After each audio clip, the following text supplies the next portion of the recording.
जी students अज आप differential equation के 12 number lecture पर पहुँच गए हैं। ठीक है जी। सो ये एप्लीकेशन पार्ट रहेगा। मैं तुम्हें पिछली बार भी कहा सीगा एक कोर एप्लीकेशनस नहीं है कि कोई बंदा कहे सारा आउट ऑफ सिलेबस कराता जी। कोर एप्लीकेशनस नहीं है, इन्होंने असी सिंपल क्वेश्चन मंगते हैं। कोर एप्लीकेशन तो LCR सर्किट तप के क्वेश्चन आ जाते हैं। ठीक है, वो बिच बड़े ठीक ठाक क्वेश्चन होंगे ने। सो आप देखिए जी क्वेश्चन मेरा की कह रहा है तुहाडे पास। सो स्टेटमेंट में आप ध्यान ना समझना है तुहाडे कोल। तुसी ये समझ लियो तुहाडे पास भी जिहड़ा है जिसनों डिफिकल्टी आती है भी जेई च कम आएगी ये चीज़ तुहाडे कोल। ठीक है, पेपर च आना रेयरली हुंदा है, पर जे आप कुछ छड़ा के जाइए तो अगली डिग्री जाके तुसी गालां कड्डो भी आ चीज़ तो मैं पढ़ के नहीं आया, तो उसका फायदा नहीं ना कोई। कहता the X intercept of a tangent line of a curve is equal to ordinate of the point of contact. ठीक है, पॉइंट ऑफ कॉन्टैक्ट का ऑर्डिनेट वाई है, वाई के बराबर X intercept of the tangent line है। तो जे असी PXY नू पॉइंट ऑफ कॉन्टैक्ट लईए, मैं हौली हौली स्टेटमेंट रोक रोक के पढ़दा जी। तो इक्वेशन ऑफ टेंजेंट लाइन की हुई, equation of tangent line point जिहड़ा है ना वो एक्स लिया, तो यदा मतलब y माइनस y1 हुंदा। आ पॉइंट लिया जी आपां, m slope dy/dx x minus x, ये थोड़ी इक्वेशन ऑफ टेंजेंट है। वैसे तुसी की पढ़िए y minus y1 dy/dx x minus x1, but हुण क्योंकि पॉइंट ऑफ कॉन्टैक्ट आप XY लेने तो XY आप ये उन्होंने फिर वड्डा x ते वड्डा y लिख लो तुहाडे कोल। ठीक हो गया जी, आ सारी चीज़ होगी। तो एक्स इंटरसैप्ट का मतलब होंगे एक्स एक्सिस ते ऑन एक्स एक्सिस है ना, ऑन एक्स एक्सिस ते क्या जीरो होंगे तुहाडे कोल, वाई जीरो होंगे तुहाडे कोल। ठीक है जी, केड़ा आला होगा, आ तो फिक्स पॉइंट ले हुए नहीं ना, ऑन एक्स एक्सिस तुहाडे कोल कैपिटल वाई जीरो रहेगा। So minus Y dy/dx।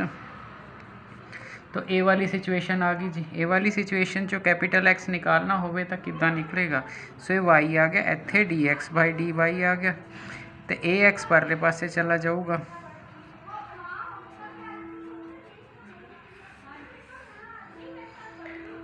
ठीक है जी। सो ए वाली जी चीज़ आ गई तुहाडे कोल।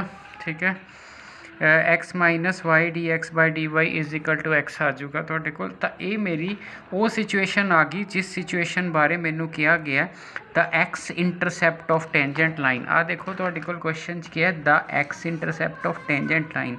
आ तुहाडी टेंजेंट लाइन सी, आ उहदा एक्स इंटरसैप्ट आ गया। तो कहता जिहड़ा X intercept of tangent line है जो कि साडा आ आया है एक्स माइनस वाई dx/dy, जिहड़ा एक्स इंटरसैप्ट ऑफ लाइन है वो किहदे बराबर है, ordinate of point of contact, point of contact they ordinate के बराबर है। ठीक है जी। सो ये कंडीशन दी हुई है, इस कंडीशन को हुण आपां ने सॉल्व करना है तुहाडे कोल। ठीक है जी। सो ये वाली चीज़ है तुहाडे पास, फाइंड द पर्टिकुलर जिहड़ा हैगा find the particular curve through 1,1 particular curve मैंने तुसी कर्व निकालनी है, गल खत्म है। सो लो जी, इनू निकालने लिए आप की करते हैं तुहाडे कोल, तो तुसी जिहड़ा हैगा एक्स माइनस वाई इस तरफ ले आओ, वाई dx/dy वाई नाल तुसी डिवाइड कर दो तुहाडे कोल। ठीक है जी। तो जदों तुसी वाई नाल डिवाइड कर दिता तो ये नीचे वाई आ जाएगा, इत्थे 1 इत्थे dx/dy आ गया। तो जे तुसी देखो तो dx/dy, हाँ जी, इनू बड़े ध्यान नाल देखियो जी तुहाडे कोल, तो माइनस x/y बराबर है 1 दे। हुण तुसी इत्थे एक चीज़ का जिहड़ा ख्याल रखना है, हुण देखो फिर ये वो फॉर्म बनी है जिहड़ी सिलेबस नहीं है, पर मैं तुहानूं पहलां ही एक चीज़ कह हटिया भी शुरू च नहीं क्वेश्चन देखे तो पता लगता, कोई बंदा पेपर पा दे। ठीक है, तो जिहड़ा हैगा वो बाद विच आ बन जे फिर की होएगा।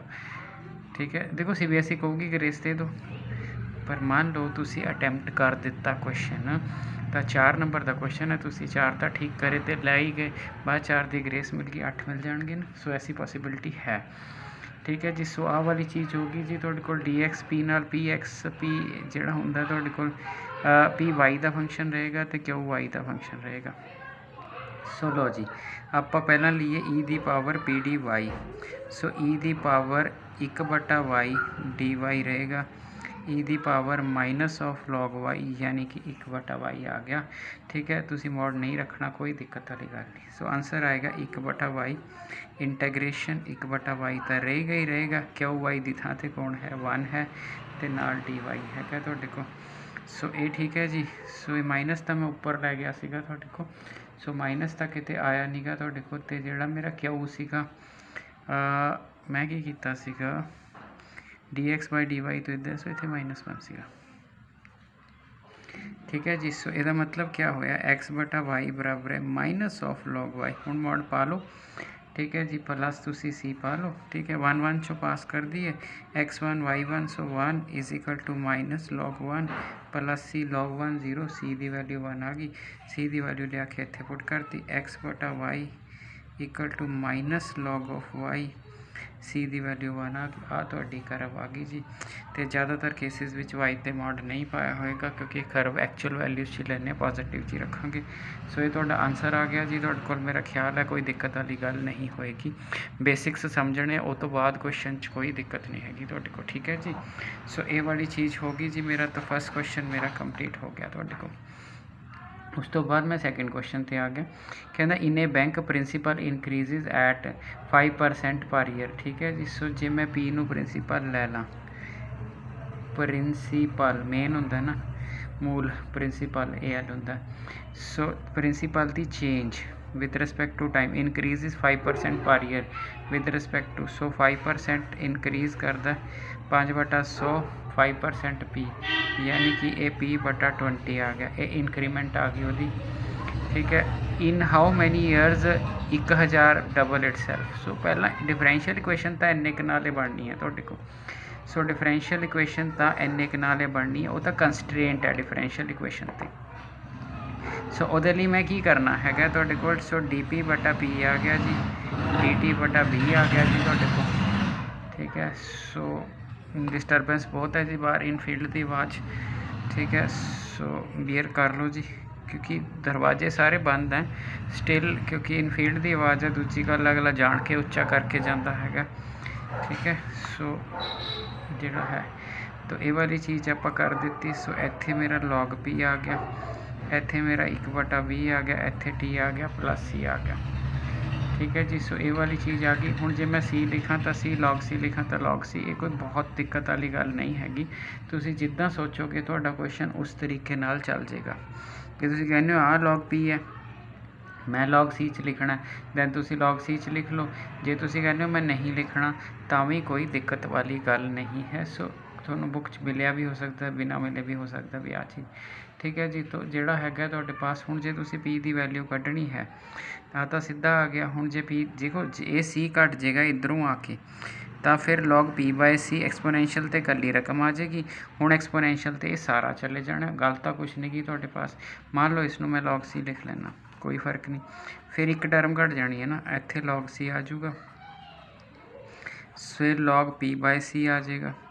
नॉर्मली बुक्स log c है नहीं, मैं जान के log c लिया कि तुसी एक सिचुएशन समझ सको। तो p/c exponential 1/2 the power t, तो p की वैल्यू आ गई c e की पावर 1/20 t, ए p ये आ गई तुहाडे, ठीक है जी। सो ये आ गई तुहाडे पास, ए वाली वैल्यू p की आ गई। सो मतलब प्रिंसीपल इस तरह।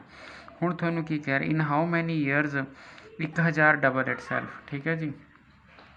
हुण 1000 डबल इट सेल्फ, ठीक है। जो तुसी टाइम नहीं होया उदों तो 1000 ही रहूगा, मतलब जो प्रिंसीपल की वैल्यू 1000 ही है उस टाइम तो टाइम शुरू होया ना जब तुसी जमा कराया। इन्नी चीज़ तुहाडा वो निकाल दूँ, प्रिंसीपल की वैल्यू 1000 उदों टाइम शुरू होया तो e की पावर 0, तो c की वैल्यू 1000 आ गई तुहाडे कोल। सो कॉन्सटेंट की वैल्यू आप 1000 लिख ली जी तुहाडे कोल। सो ये चीज़ मैनू समझ आ गई। इत्थे आ कंसटेंट बच्चा कहता दित्ती तो हुई नहीं, अरे सीधी गल है। सोचो जो तुसी बैंक च पैसे जिस दिन जमा कराने हो उस दिन दुगने थोड़ी हो जाते, उस दिन तो टाइम शुरू होया, जिदन जमा कराने हो उस दिन 1000 रुपया ही है, तो यदा मतलब उस टाइम 0 है स्टार्टिंग ते। तो सी की वैल्यू आ गई, जे सी की वैल्यू आ गई इस टाइम प्रिंसीपल की वैल्यू की आ गई तुहाडे कोल। सो प्रिंसीपल की जिहड़ी वैल्यू आ गई वो आ गई तुहाडे कोल 1000, मैं सी लभ ली सी। सो 1000 आ गया जी, ई की पावर t/20 आ गया। सो आ वाली ऑप्शन मेरे को आ गई, ठीक है जी। हुण कहंदा किन्ने टाइम च तुसी डबल हुंदे हो, किन्ने टाइम च तुसी डबल हुंदे हो। इहदा मतलब टाइम नूं तां मैं लै ला कैपिटल T, डबल होगा तो इत्थे मैं 2000 कर दा, इत्थे मैं 1000 लिख ला, इत्थे टी दा डबल टी ते टी दा कैपिटल टी, तो जे मैं कैपिटल टी की वैल्यू कढ़ ला 2 बराबर है ई टी बाई 20 आ गया। सो इसका मतलब log 2 आ गया, ये आ गया टी बाई 20 क्योंकि अगे आ जाएगा log ही 1 होंगे। सो टी की वैल्यू आ गई v log 2। सो v log 2 तो वैल्यू आ गई, ठीक है। सो जे log 2 की वैल्यू उत्थे दी है तो तुम वैल्यू फिल कर देना, नहीं तो मैथ में कोई चक्कर नहीं, कोई लॉग टेबल वाला चक्कर ना पाओ, इन्ना का आंसर ठीक है। कोई टाइम वेस्ट करी जाऊँ सर लॉग टेबल दे दो। वैसे जिदा के हालात है जो क्वेश्चन नहीं पूछा जाता, बट स्टिल असी प्रिपेयर रहना है, ठीक है।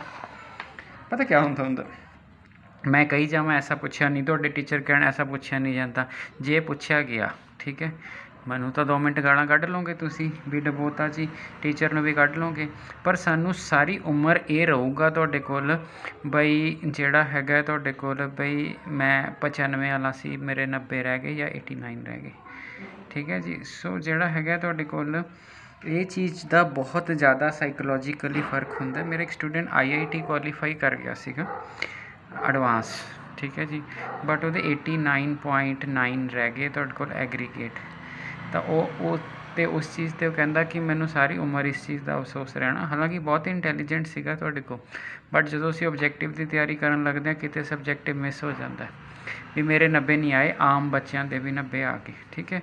सो जो आप कहने होंने ये चांस नहीं है, वाकई वो चांस नहीं है, ठीक है, पर मान लो कि अगर आ जाए, ठीक है। जो मैं अगला क्वेश्चन करा रहा मैं कहना भी ये एग्जाम्पलर प्रॉब्लम का बहुत औखा जिहा क्वेश्चन है, ठीक है। मैं कह रहा ये 100% चांस है नहीं आने, बट क्या ये कोई लिख के दे सकता भी नहीं आने ना ना, फिर जो आ जाए तो फिर उस टाइम बंदा की करेगा। सो इस करके जे समझ सकते हो तब बड़े ठीक ठाक ढंग नाल समझो, ठीक है जी। सो मेरा क्वेश्चन है कहता find the curve in XY plane, तुसी XY प्लेन दे विच करव है passes through 1,1 so that the segment of any tangent drawn to the curve, ठीक है। पहला find the curve in XY plane, XY plane च आपां करव कढ़नी है, ठीक है जी। तो मतलब मैं एक रफ करव, मैं पहला कह रहा रफ बना रहा वा, मैं कि कल तुसीं कहो सर तुहानूं पता किवें लग्गिया करव इत्थे, मैनूं नहीं पता कित्थे XY प्लेन ते मैं एक करव लै ली, ठीक है जी। सो करव इन XY प्लेन लै ली, ठीक है, थ्रू, ठीक है, पासिंग थ्रू पॉइंट 1,1 डेफिनेटली 1,1 है तो इधर नूं 1 उपर नूं 1, इत्थे आपां 1,1 लै लैंदे, तो एक तो आइडिया सही होया भी इधर ही बनानी है। हाँ ये बाहर चली जा सकती है, कोई चक्कर नहीं का तुहाडे कोल, ऐ आ सकती है, मैनूं नहीं पता इस बारे। आप हजे अगे पढ़ के देखते हैं situation. Passing through XY plane passing through 1,1 so that the segment of any tangent drawn to the curve, ठीक है। सेगमेंट मैंने वो part of any tangent drawn to the curve, ठीक है, between its point of tangency and Y axis is bisected at X axis. सो इत्थे बड़ी जबरदस्त चीज़ आई है, आप ना पॉइंट ऑफ टेंजेंसी तो एक टेंजेंट ड्रा करती रफ डायग्राम है पर एक्चुअल वर्गी फीलिंग देगी। हुण वो एक इत्थे कट गई, ठीक है जी, इहदा ना आप A रख लिया, एक इत्थे कट गई, इहदा ना आप B रख लिया, एक इत्थे कट गई, इहदा ना आप पॉइंट B रख लिया, पॉइंट ऑफ कॉन्टैक्ट, ठीक है। सो ये रख लिया। हुण वो क्वेश्चन च की कह रहा है, कहता the segment of any tangent, segment टुकड़ा tangent drawn to the curve between point of tangency and Y axis is bisected at X axis. तो यदा मतलब आ वाली चीज़ है जी थोड़ी, ये पॉइंट ऑफ बाइसेक्शन है। सो ये पॉइंट ऑफ बाइसेक्शन है तुहाडे कोल, ठीक है जी। तो यदा मतलब की होया तुहाडे कोल बई आ वाली चीज़ है जी तुहाडे कोल B थोड़ा पॉइंट ऑफ बाइसेक्शन है, इन्नी चीज़ तो लभ गई। यदा मतलब करव कढ़न लई तो हुण तुहानूं सारियां कंडीशनां मिल गईयां। पहला तो तुसीं इक्वेशन लोगे, इक्वेशन उही लै लो जो पिछले क्वेश्चन च लई सीगी dy/dx, ठीक है जी, x माइनस एक्स, ये थोड़ी इक्वेशन होगी जी, ठीक है। X एक्सिस ते y0 है ना, on X axis capital Y0 कर देना। तो जो तुम कैपिटल Y0 करोगे तो सिचुएशन की आती हैगी है, ये तो पिछले क्वेश्चन च भी कढ़ ली सी। तो X की जी वैल्यू आऊगी वो X माइनस Y dx/dy आएगी, ठीक है, ये पक्की गल आ। तो यदा मतलब है कि ऑन X एक्सिस जो थोड़ा B पॉइंट आया है, B पॉइंट थोड़ा आ आया है X माइनस Y dx/dy, 0 क्योंकि Y एक्सिस है। हाँ जी, हुण ए पॉइंट की गल करिए तुहाडे कोल। हुण मैनू वाई एक्सिस ते जिहड़ा हैगा तुहाडे कोल ऑन वाई एक्सिस, ठीक है, एक्स कैपिटल 0। हुण इक्वेशन की सी Y minus Y D Y by D X, ठीक है, तो नाल एक्स माइनस एक्स 0 किनू यूज़ करना, कैपिटल एक्स नू। वाई उधर चला गया, कैपिटल एक्स 0, तो ये आ गया negative X D Y by D X तो वाई, तो वाई की वैल्यू जी है ये डी वाई च आ गई, कोई गल नहीं। सो पॉइंट की आ गया, पॉइंट ए पॉइंट आ गया Y minus X D Y by D X. So ए पॉइंट भी मेरा लभ गया। डायग्राम देखो, डायग्राम च ए भी लभ गया। आ जिहड़ा मेरा बी है वो पी और ए दी बाइसैक्शन है, ठीक है जी। मतलब मैं इत्थे तुहानूं बना के दस्सां रफ, तो पहला लिखिया मैं ए, ठीक है, ए आ मेरा ए, आ मेरा पी, आ मेरा बी, बी दी वैल्यू है। सो क्वेश्चन बहुत वधिया है, अगर मैथ सीखण की गल करिए ना तो क्वेश्चन बहुत वधिया है तुहाडे कोल, टाइम पास क्वेश्चन नहीं है, ठीक है। सो ये हो गया। जे ये मिड पॉइंट है तो एदा जोड़ बटे 2 बराबर आ होना चाहिए, ठीक है ना। तो यदा मतलब थोड़ा दो इक्वेशन तो मिलनिया ही चाहिए ने। तो यदा मतलब 0 प्लस एक्स बटा 2, 0 प्लस एक्स बटा 2 ये X minus Y D X by D Y बनूगा, ठीक है जी। सो ये एक इक्वेशन बन जूगी तुहाडे को, ठीक है। दूसरी इक्वेशन जी बनूगी वो बनूगी Y minus X D Y by D X plus Y divided by 2 बराबर है 0। सो दूसरी इक्वेशन आ बनूगी जी तुहाडे को, ठीक है जी। तो जिहड़ा है क्या इन्हां दोनों तो असी डिफरेंट इक्वेशन गैट कर रहे हैं कि सेम इक्वेशन गैट कर रहे हैं, हुण असी ये देखना हैगा, ठीक है। सो जिहड़ा पहला है, पहले विच X by 2 is equal to X Y D X by D Y आ गया तुहाडे को, ठीक है जी। सो इहदे विच जिहड़ा हैगा तुहाडे कोल मैं इधर 2 भेजदा, ठीक है, या फिर इनू इधर ले आओ, जिद्दां मर्जी कर लो, कोई दिक्कत वाली गल नहीं हैगी तुहाडे कोल, ठीक है जी। तो सो ये एक्स बाई जे इस तरफ आऊँगा तो नेगेटिव एक्स बाई 2 हो जाऊगा, plus Y D X equal to 0। ये इस तरफ आ गया, नेगेटिव एक्स बाई 2 हो गया, है ना। नेगेटिव कॉमन कर दो, 2 ना गुणा कर दो। So X minus 2 Y D X by D Y is equal to 0। ये इक्वेशन मैनू पहले तो मिल गई। तो जे मैं दूजे की गल करा तुहाडे कोल, दूसरा मेरा आ सीगा, दूसरा सीगा तुहाडे कोल Y minus X D Y by D X plus Y is equal to 0 बटा 2। तो इत्थों मिलूगी तुहाडे कोल 2 Y minus X D Y by D X is equal to 0, ठीक है जी। सो ये वाली चीज़ बन गई जी। तो जे ये चीज़ बन गई तुहाडे कोल, सो एक आए तुसी देखो थोड़ा जिहा फर्क हैगा तुहाडे कोल बई वो इक्वेशन ते दोनों इक्वेशन दे विच वो D Y by D X है। जे D X by D Y करोगे तो शायद वो भी उस तरह फॉर्म च आ जाए, ठीक है। अगर वेरीएबल सैपरेबल कर लें मैंने लगता थोड़ा सेम इक्वेशन आ जाए। सो इस इक्वेशन की गल करिए, ये बन गया X is equal to 2 Y D X by D Y, और मैं की करन लग्या तुहाडे कोल डी वाई बटा 2 वाई डी एक्स बटा एक्स। सो ये इक्वेशन वेरीएबल सैपरेबल तो इधर आती है, X D Y by D X. So D X बटा एक्स तो डी वाई बटा 2 वाई, ये दूजी। सो देखो दोनों इक्वेशन सेम आ गई। तो यदा मतलब क्या होया तुहाडे कोल हुण तुहानूं बेनीफिट रहेगा, तुहाडे कोल दो इक्वेशनस सेम आन करके तुसीं एक नूं सॉल्व कर लोगे तो तुहाडा क्वेश्चन हो जाएगा, ठीक है जी। सो इसदा मतलब क्या होया, इसदा मतलब है 1 बटा 2 लॉग वाई, ठीक है जी। तुसी फिर को मैं इधर 2 रखना, कोई दिक्कत नहीं, ऐसे करो तुसी इत्थे कर लो 2 लॉग वाई, क्योंकि 1 बटा ज़्यादा औखा होंदा। तो इत्थे आ गया अपने को सी। तो इसदा मतलब क्या आ गया, log Y is equal to log C into Y square आ गया। सो इत्थे 2 टाइम्स सीगा एक्स आऊगा, X. So log Y is equal to इत्थे पावर लेके गए हैं एक्स स्केयर हो जाऊगा, ठीक है, ये एक्स ऊपर आ जाऊगा। तो इसका मतलब Y is equal to C X square हो गया। अब Y is equal to C X square हो गया तुहाडे कोल, ठीक है। तो आपां की करना हैगा तुहाडे कोल, हुण आपां पासिंग देखनी हैगी है, किहदे विचों पास करदी हैगी है, 1 1 चों पास करती सीगी। सो 1 1 चों पास करती है, तो इत्थे 1 सी की वैल्यू 1 आ जूगी। So C1 y is equal to x square. So ultimately जी तुसी रफ डायग्राम बनाई सी, रफ बनाई सी, हुण असली निकलन तो बाद बनया कुछ इदां दी है, पर फिर भी ये वैलिड उदां ही रहूगी। सो मैं तुहानूं पहलां कहा सी करव तो पहलां नहीं सानूं पता लगदा हुंदा तुहाडे कोल, इस करके जिहड़ा हैगा तुहाडे कोल आपां ने इस तरह एडजस्ट कर लिया। ठीक हो गया जी।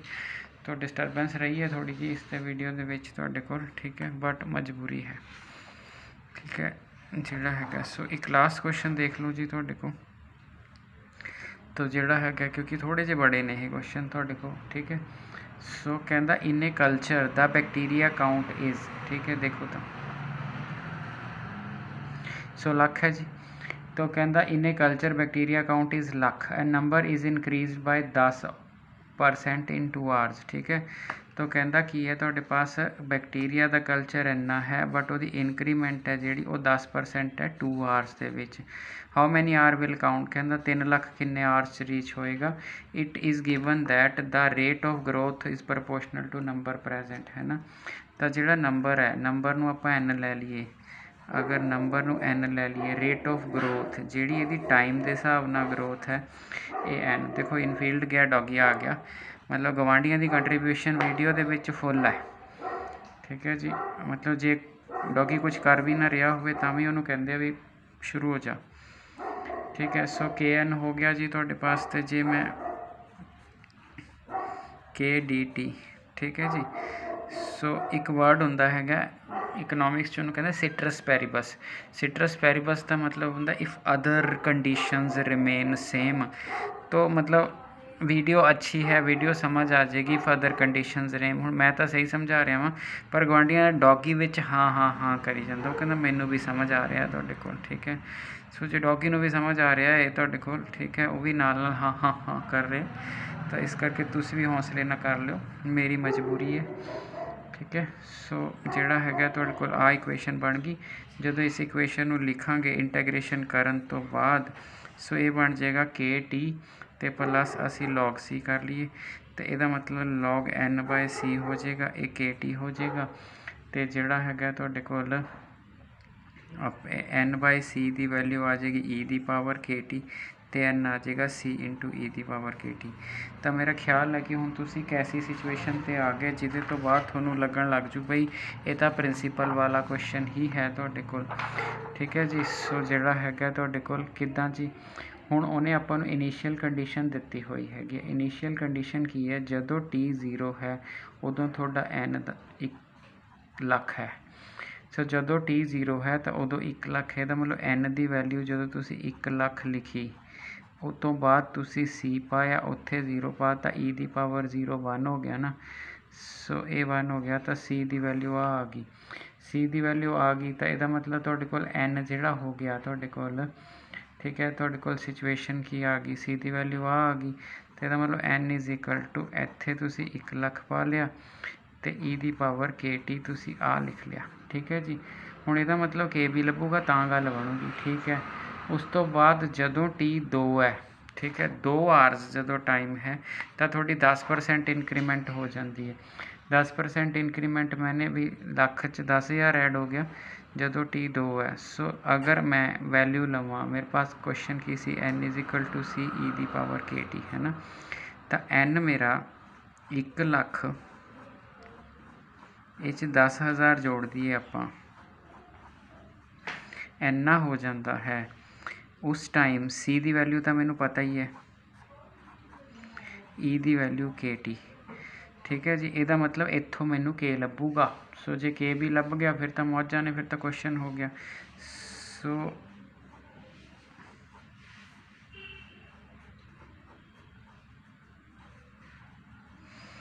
ठीक हो गया जी। सो जे आप 4 जीरो कट दिए, सो 11/10 बराबर है E की पावर KT, ठीक है जी। ਇਹਦਾ मतलब K लभूगा, बिल्कुल लभूगा जी।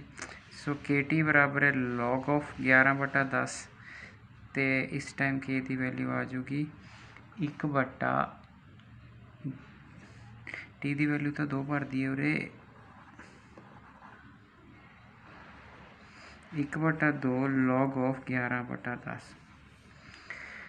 ਸੋ ਇਹ ਸਿਚੁਏਸ਼ਨ ਬਣ ਗਈ ਜੀ ਤੁਹਾਡੀ, ਠੀਕ ਹੈ ਜੀ। ਇਸ ਤੋਂ ਬਾਅਦ ਹੁਣ ਤੁਹਾਨੂੰ ਬੜੀ ਵਧੀਆ ਸਿਚੁਏਸ਼ਨ ਮਿਲ ਗਈ। A ਬਰਾਬਰ ਹੈ C ਦੀ ਵੈਲਿਊ 1 ਲੱਖ, E ਦੀ ਵੈਲਿਊ K, ਠੀਕ ਹੈ ਜੀ। ਤਾਂ K ਦੀ ਵੈਲਿਊ ਤੁਹਾਨੂੰ ਪਤਾ ਲੱਗ ਗਈ, K ਦੀ ਵੈਲਿਊ 1/2 log, ਠੀਕ ਹੈ, 11/10, ਠੀਕ ਹੈ ਜੀ। ਅਤੇ ਨਾਲ ਕੌਣ ਰਹਿ ਗਿਆ ਤੁਹਾਡੇ ਕੋਲ 1/2 log 11/10, ਅਤੇ ਨਾਲ ਜਿਹੜਾ ਹੈਗਾ ਤੁਹਾਡੇ ਕੋਲ ਰਹਿ ਗਿਆ ਕੁਛ, ਹਾਂਜੀ T ਰਹਿ ਗਿਆ। ਸੋ ਨਾਲ ਰਹਿ ਗਿਆ T, ਮਤਲਬ ਮੈਂ ਦੁਬਾਰਾ ਲਿਖ ਦੇਣਾ ਵੱਡਾ ਕਰਕੇ। ਸੋ 10,000 E ਦੀ ਪਾਵਰ 1/2 log 11/10 ਅਤੇ ਨਾਲ T। ਸੋ ਆਹ ਵਾਲੀ ਚੀਜ਼ ਰਹਿ ਗਈ। ਹੁਣ ਲਾਸਟ ਵਿੱਚੋਂ ਕੁਐਸਚਨ ਪੁੱਛਦਾ, ਕਹਿੰਦਾ ਕਿੰਨੇ ਟਾਈਮ 'ਚ ਹੋ ਜਾਏਗਾ। ਸੋ N ਦੀ ਵੈਲਿਊ ਜਦੋਂ 3 ਲੱਖ ਹੈ, ਠੀਕ ਹੈ, ਉਸ ਟਾਈਮ T ਦੀ ਵੈਲਿਊ ਕੈਪੀਟਲ T, ਇੱਥੇ ਕੈਪੀਟਲ T ਭਰ ਦਿਓ, ਇੱਥੇ ਆ ਭਰ ਦਿਓ। ਜਦੋਂ ਇਹਨਾਂ ਨੂੰ ਸੋਲਵ ਕਰੋਗੇ ਐਂਡ ਵਿੱਚ T ਤੁਹਾਡਾ ਆ ਜਾਏਗਾ 2 log 3 log 11/10। ਸੋ ਇਹ ਤੁਹਾਡਾ ਆਨਸਰ ਆ ਜਾਏਗਾ, ਠੀਕ ਹੈ ਜੀ। ਸੋ ਇੰਨਾ ਕਰ ਲੈਣਾ ਜੀ, ਐਪਲੀਕੇਸ਼ਨ ਦਾ ਕਾਫੀ ਆਈਡੀਆ ਹੋ ਜਾਏਗਾ ਤੁਹਾਡੇ ਕੋਲ, ਠੀਕ ਹੈ ਜੀ। ਜੇ ਕੋਈ ਬਚ ਗਈ ਐਪਲੀਕੇਸ਼ਨ ਮੈਂ ਬੁੱਕ 'ਚੋਂ ਦੇਖੂੰਗਾ ਥੋਰਲੀ, ਤਾਂ ਅਗਲੇ ਲੈਕਚਰ 'ਚ, ਅਦਰਵਾਈਜ਼ ਫਿਰ ਜਿਹੜਾ ਹੈਗਾ ਫਿਨਿਸ਼ ਹੈ। ਮਤਲਬ ਹਾਲੇ ਨਹੀਂ, ਮੈਂ ਕਹਿੰਦਾ ਇੱਕ ਵਾਰ ਮੈਂ ਬੁੱਕ ਦੇਖ ਕੇ ਚੈੱਕ ਕਰ ਲਵਾਂ, ਠੀਕ ਹੈ ਜੀ। Thank you.